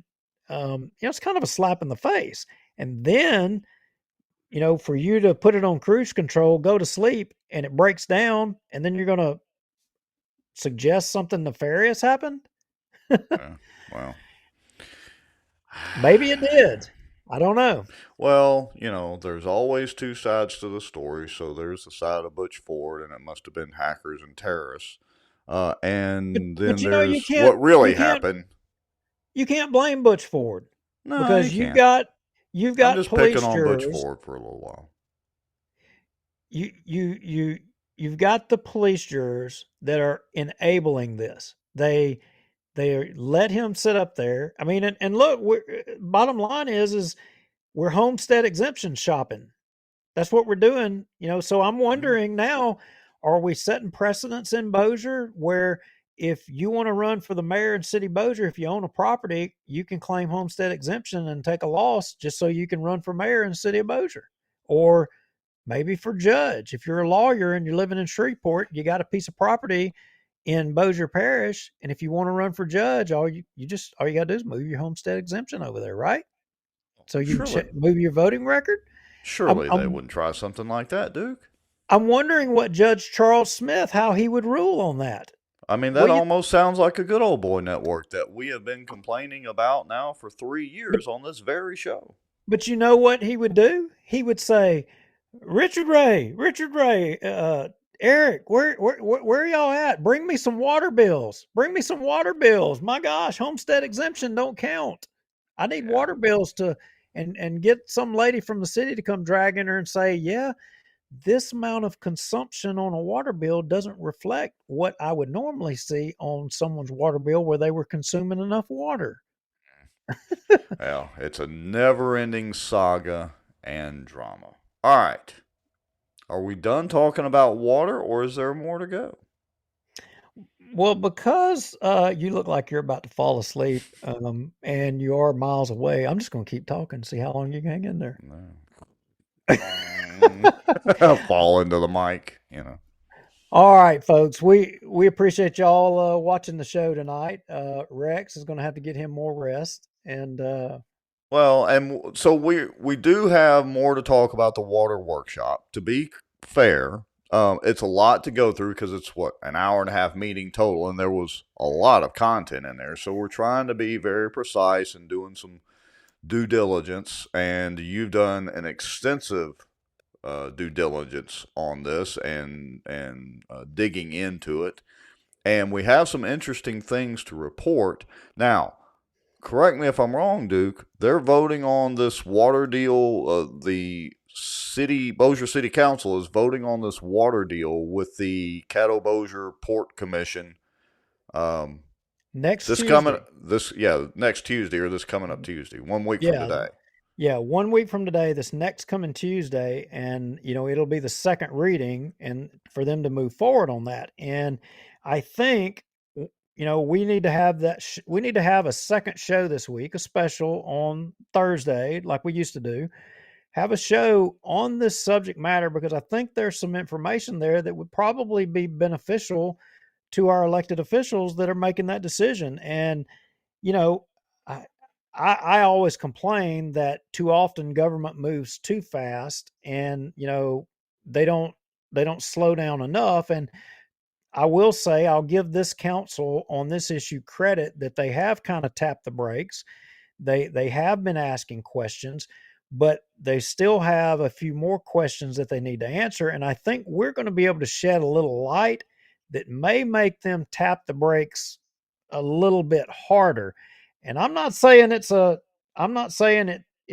completely, they should be completely against it. I'm not 100% sure, but I do think they need to have a grasp of all the information when making a decision. And for some reason, I don't think they've been given all the information. And that's what we need to have a special show about it. And the public needs to have all the information. Now, granted, I mean, we've got almost 6-7 times right now live viewers of the number of people that were at the council meeting. I mean, it's more than that. I mean, and these people have been sitting here listening to us ramble on for 2 hours now. Yeah, but there might have been 2 people in the audience when they were discussing this at that last council meeting, and they Right. voted on it. And we've still got 52 people watching live, and by tomorrow, this will be at 600 or 700 views. So anyway. Yeah. So anyway, maybe some folks will take some of it and can do something with it, or we'll do something with it. Hopefully, I'll say this show will be primarily for the councilman in Bossier, to look at it and maybe they can glean something from it. Well, we'll discuss schedules, and we'll definitely release something probably Thursday night, definitely before the council meeting, so everybody will have plenty of time to digest it. Hey, I'd like to mention, of course, our Proton Mail thing. If you have some information you want to share, create a free Proton Mail account, put no identifying information in it. Send us an email to bossierwatch at Proton Mail. We do read those, get a lot of information there. If you'd like a couple of ways you can help, there's a donation button on bossierwatch.com or bossierwatch.org. You can donate if you want to donate a little coffee money or buy one of the cool coffee mugs. You can also give with the Facebook Stars deal. We had a bunch of people, that gave the Facebook Stars. It's like a part of a penny a piece, and it was like $50 or something we got total, but that does pay for the software, or help pay for it anyway, and the cool stuff that we're able to do. So if you don't want to donate and you just want to watch the show and comment, that's fine too, because we're going to keep doing this either way, and we appreciate all the fine sponsors, Pelican Training up here, and Acadiana Mortgage over there, and David Womack, and of course my little outdoor news social media thing, and tech company, and your wife, and for allowing you to do all this. And anyway, we just thank everybody. It's like the Academy Awards. We're thanking everybody. Yeah, thanks everybody. And hey, to the folks in Bossier that are getting the notices to have a flowback test, Yes, forgot about that. We will cover that on Thursday as well too. Okay. Sounds like a plan. All right. We appreciate everybody watching and everybody commenting and all the interaction. And folks, y'all go over to Bossier Animal Hospital, like and follow Dr. Snyder's page. He was gracious enough to come on and share this information with us. So that's the least you can do, or check out his vet services, and help him out just as a small repayment for bringing this stuff to light. Anyway, and Barry says, sign the petition. Go to BossierTermLimits.com. Sign the petition. Some of these comments, you guys crack me up. Ryan Haygood, he says, you don't talk to us like we're the peasants. And you don't have your show at 2 p.m. Yeah, no kidding. All right, Mr. Lowry. Good night, y'all. Good night. See y'all later.